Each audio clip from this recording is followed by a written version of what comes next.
Apa kabar teman? Sebelum nonton videonya tekan tombol subscribe, like, dan komen. Terima kasih.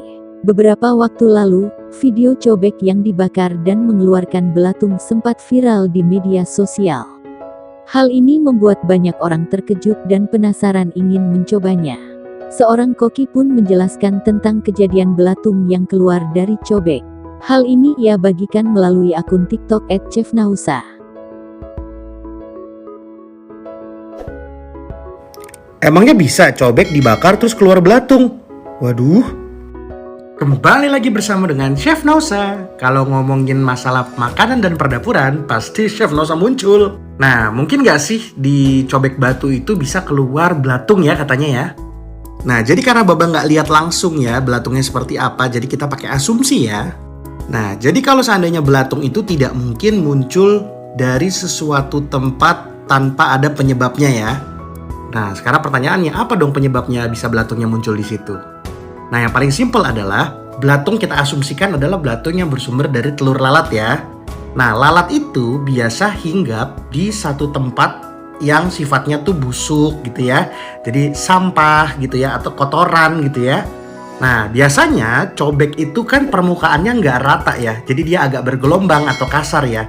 Sehingga dalam proses membersihkannya itu terkadang kita suka nggak bersih.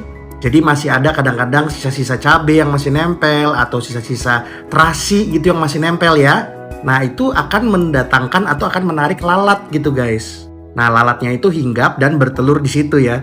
Nah, jadi karena teksturnya si cobek itu berongga-rongga sehingga telur lalatnya itu masuk ke dalam rongga-rongganya. Sebenarnya ini nggak cuma terjadi di cobek ya. Kalian kalau punya daging sudah busuk gitu ya, atau ayam gitu nggak bagus gitu, nggak fresh, mungkin aja itu sudah dihinggapi lalat dan ada belatungnya gitu. Nah, sekarang jadi pertanyaan, bahaya apa enggak sih? Kalau menurut Baba, sebaiknya memang sebelum digunakan itu benar-benar dicek banget dan dibersihkan ulang ya. Jadi kadang-kadang gini, kita udah bersihin nih habis kita make. Tapi tempat kita menyimpan itu tidak steril. Akibatnya sih alat makannya itu terkontaminasi lagi. Jadi baiknya tuh nggak cuma untuk cobek ya, terutama kayak talenan kayu, itu juga kalian harus pastikan banget bener-bener bersih sebelum kalian pakai buat potong-potong. Jadi kembali lagi ya, prinsipnya kan lebih baik mencegah daripada mengobati. Jadi lebih baik kalian pastikan lagi alat makannya bersih ya. Nah, gimana cara mengetes misalkan ada belatungnya atau enggak gitu ya. Cara gampangnya gimana sih selain dibakar ya? Kalian juga bisa rendam sebenarnya. Kalau direndam itu biasanya belatungnya keluar guys. Dan juga pastikan kalau kalian habis pakai cobek, itu kan suka ada yang masih ada kayak warna-warna cabenya, itu benar-benar dibersihin banget sampai bersih ya. Bukan sisa cabenya, cuman kadang-kadang kalau kalian ngulek sampai halus kan suka ada yang nempel-nempel di cobek. Nah, itu kalau bisa disikatin aja sebaiknya ya. Nah, kalau yang bisa meledak kenapa ya? Nah, kemungkinannya sih ada dua ya.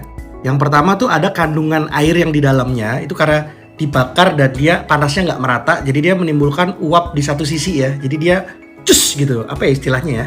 Ada tekanan gitu guys, jadi membuat si cobeknya itu sebenarnya bukannya meledak, tapi dia crack ya. Crack terus ditambah ada tekanan jadinya cuk gitu. Tolong yang saintis dijelaskan ya. Semoga bermanfaat. Bagaimana menurut kalian? Jangan lupa tekan tombol subscribe, like, dan komen. Karena itu gratis.